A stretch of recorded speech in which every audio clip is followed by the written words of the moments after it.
Now, in the meantime, US Secretary of State Antony Blinken has sought to reassure Washington's Baltic state allies on a visit to the region. This as he heard concerns that Russian President Putin could go beyond his invasion of Ukraine in redrawing the borders of Europe. Blinken's spending the weekend in Ukraine's neighbours, Poland, Moldova, before visiting Lithuania, Latvia and Estonia, all, of course, being former Soviet states. Let's take a listen to what he had to say. We will defend every inch of NATO territory against aggression coming from anywhere at any time. Our commitment to Article 5, an attack on one is an attack on all, is ironclad.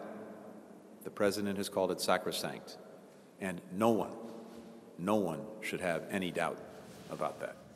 Let's cross now to Kethevane Gorjestani in Washington, D.C. Kethevane, so what are the next moves from Washington?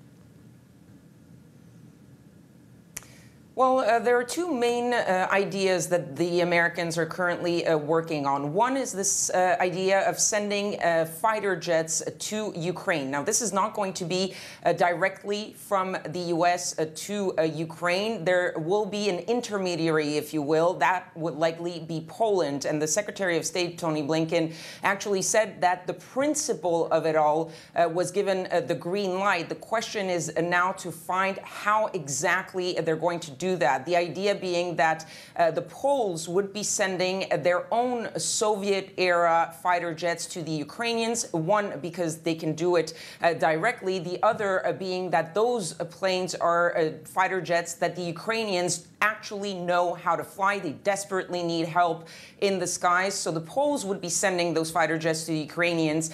And then the question is, how does the U.S. backfill those jets going from Poland to Ukraine so that Poland is not left without a full fighting air fleet, if you will. And so that is what they're working on right now among Americans and Poles to figure out really the details of how that plan would work and how quickly the Poles could actually get those fighter jets to the Ukrainian. The other aspect, which might take a little bit more time, is another round of sanctions, this time on oil and gas. The Americans, as well as the Europeans, are slowly getting to the point where they are considering really sanctioning that energy sector that so far had remained to the side of the sanctions.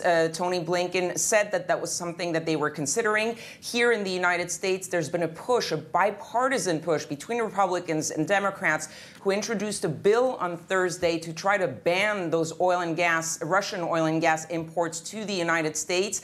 The Speaker of the House, Nancy Pelosi, said that she was completely on board, so that is moving forward. The White House, of course, was hoping not to go all the way to that energy sector ban, but they are now looking at ways as to how they could actually try to ban at least parts of this Russian oil and gas. But the goal remains the same one that the White House has repeated over and over: maximize the pain on Russian economy and minimize the pain on the American economy, especially the price of gas at the pump.